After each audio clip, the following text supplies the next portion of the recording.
So you like the movie, but you want to find a book that's just as good. I've got you. Hey guys, it's Lauren. So today I am doing if you like this, read this, or if you read this, watch that. I have 18 things for you today to watch or read. You just want to find something that reminds you of a movie or a book that you love. So I'm going to go right into book-to-book recommendations. I don't have many, but let's get started. If you liked Percy Jackson and the Olympians when you were younger, I recommend you read American Gods. I say this because you follow a teenager that ends up going to a school where all the kids there are children of Greek gods and goddesses. And Percy has to go on a quest, and he meets monsters and Greek goddesses along the way of his quest to solve the riddle of the Oracle. And in American Gods, you follow Shadow, that was just released from prison, and he is on a road trip and he is fighting or helping fight the battle between the old and the new. I feel like they have the same energies, just one's more adult than the other. I do believe if you like this one, you'll definitely like this. Okay, the next one. If you liked Daisy Jones and the Six, you will like Mary Jane, or vice versa. In Daisy Jones and the Six, you follow this band and their rise and fall in the rock and roll industry. And it's told in an interview style. It's great. It's the 70s. There's rock and roll, sex, drugs, everything in between. It's amazing. And then in Mary Jane, you follow Mary Jane, and she is 14. She just landed a job as a babysitter for a doctor, and her mother is super excited because she has this prestigious job. But little does she know that the people that she is babysitting for has a rock star and his famous wife living with them as he is in recovery, and she is thrown into a world of sex, drugs, and love, and she is showing them how to clean, organize, and be an adult. It is a wonderful coming of age story, and I recommend it. It's set in the 70s, and after I read Daisy Jones and the Six, I was trying to find something else that was in the 70s but also had rock and roll in it, and this was perfect. Okay, next we're gonna go into movies and books. So I say if you liked the movie The Lion, the Witch, and the Wardrobe, you should try out the Wayward Children series. Just the same as The Lion, the Witch, and the Wardrobe, these children find a door and they go through it and they are transported into another world.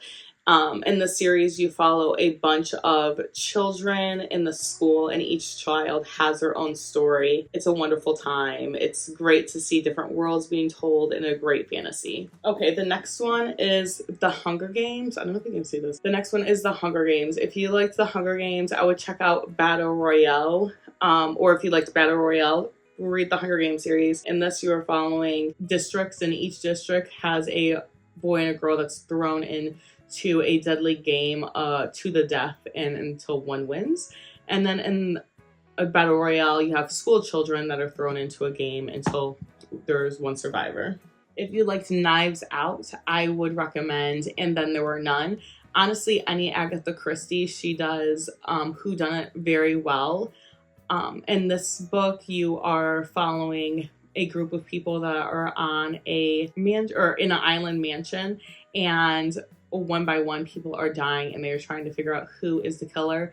And in Knives Out, you are following a murder mystery inside a mansion.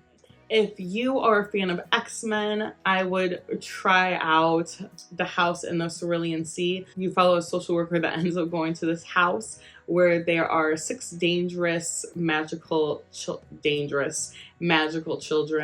and you get to see their wonderful lives and why they are dangerous or why they're not dangerous, because they're both have powers. They're both in a school / home where they learn about their powers, and I think that they're very much the same, and I think you would enjoy it. Okay, if you are a fan of Stranger Things, I would try out It. I say this because you're in both 2 small towns. You follow a group of children in both, and they're both trying to solve a mystery throughout their town. One, of course, in Stranger Things, there's like alien monsters coming, and in it, there is Pennywise that is terrorizing the children of this town.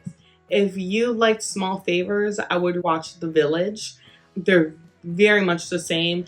In Small Favors, you follow a small town where nobody goes into the woods because there are monsters. On a trip to fetch medical supplies, some of the townsfolk go missing, and more mayhem starts happening around this town, and they're trying to like figure out what is going on.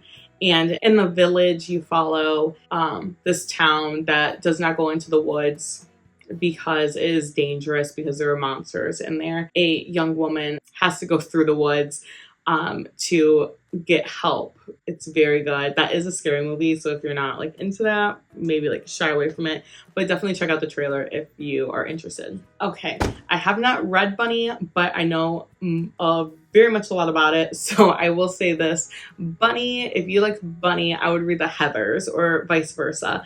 I say this because you're both following a group of girls. One's called the Bunnies and one's called the Heathers, and a new girl joins, and mayhem ensues between the group. If you like the Haiti Game, I would check out Netflix Set It Up. In this, you follow two employees that are going after the same position, and they do not like each other. And now that they are going for the same positions, they have even more time that they spend together, and romance ensues. And in Set It Up, instead of the two employees hating each other, their bosses dislike each other, and they set them up so they will have more free time for their own life, and romance ensues there as well. If you're a fan of Walk to Remember and these two other movies, you should check out I Want to Eat Your Pancreas. In both, you are following someone that is going through an illness. In this book, you are following a boy that finds his classmate's diary and learns that she has pancreatic cancer. And so they become friends since he is the only one that knows her secrets. And friendship and love ensues. This literally says that on the back, but I cannot say this enough. This book is the Blair Witch Project with a splash of Midsummer. It is so good. It would have got 5 stars if not for this one part at the end that I just wasn't 100% believable. But you follow this group of filmmakers that go to her grandmother's old mining town where her whole family disappeared from, and they're trying to figure out what happened. While in the Blair Witch Project, you are following some friends that go into the woods doing a film project on the Blair Witch, which is a urban legend, and scariness ensues. And then Midsummer is an occult, I believe. If you liked A Dash of Salt and Pepper, I would check out No Reservations. They both are about chefs. One of the chefs have a child, and it's both enemies to lovers, or maybe not enemies, but dislike to like very much. I would say that you'll probably like No Reservations more than A Dash of Salt and Pepper, but if you like this, definitely check out No Reservations. So if you liked The Arrival, I would check out Sleeping Giants. Now, The Arrival, you follow a woman that is taken to a spaceship because aliens have came to Earth, and she needs to figure out how to talk with them because she is in linguistics. And in this, you follow a 6-year-old that finds a piece of a robot, like an alien robot hand. And while she is an adult, you come back to her and they are activated, and there's pieces across the earth and in the water or buried in the land that they're trying to grab and figure out what to do with them before the aliens come. If you liked My Best Friend's Exorcism, I would check out Netflix's Fear Street 1994. This is about a group of friends that are out, and one night they are hanging out, and one girl disappears and comes back after she found a cabin in the woods, and then she starts acting weird, and you find out that she has been possessed and she is in need of an exorcism. While in Fear Street 1994, you follow a group of friends that are trying to figure out what is going on with their town, because before everything was good, but now a bunch of years later, the town is nothing good happens, but in another town next to it, everything good happens. And they are trying to figure out what happened. And it's the same, because in this book, a friend needs an exorcism, and their town kind of needs an exorcism, if you will. So I very much think they are the same. The last one I don't have the book with me, but if you liked It Happened One Summer, I would check out Schitt's Creek. They are both about a family. Well, Schitt's Creek, of course, is about a family that loses all their money and moves to a small town and lives in a motel until they can get back on their feet.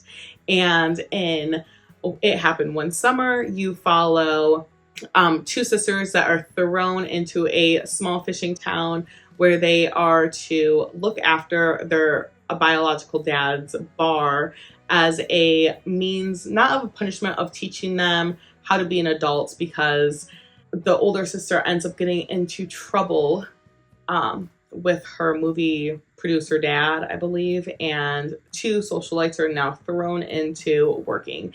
I also will say that if you liked It Happened One Summer, check out Cowbells if you want to go to a throwback Disney, or also you could check out The Simple Life with Paris Hilton and Nicole Richie. I've never So that is all I have for you guys today. If you liked any of these recommendations, let me know. If you have any recommendations of books to movies or books to books, let me know down below. I would love to hear from you. That is pretty much it. I hope you guys enjoyed it. Bye.